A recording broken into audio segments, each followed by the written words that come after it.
C Joseph Vijay எனும் நான்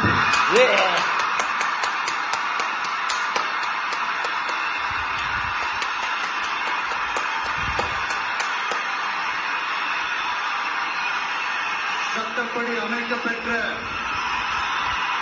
இந்திய அரசியல் அமைப்பின்பால் உண்மையான நம்பிக்கையும் மாறா பற்றும் கொண்டிருப்பேன் என்றும் இந்திய நாட்டின் ஒப்பில்லாத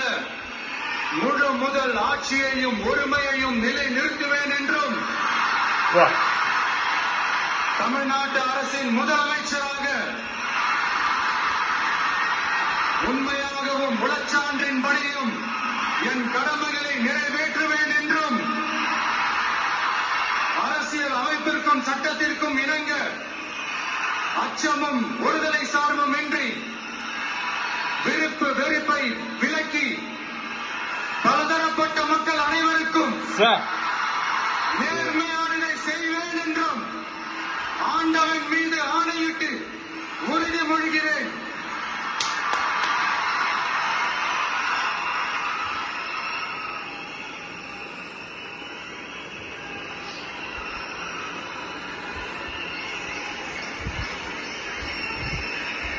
ಕಟ್ ಮಾಡಿ ಕೊಡ್ತೇವೆ ಕಟ್ ಮಾಡಿ ಕೊಡ್ತೇವೆ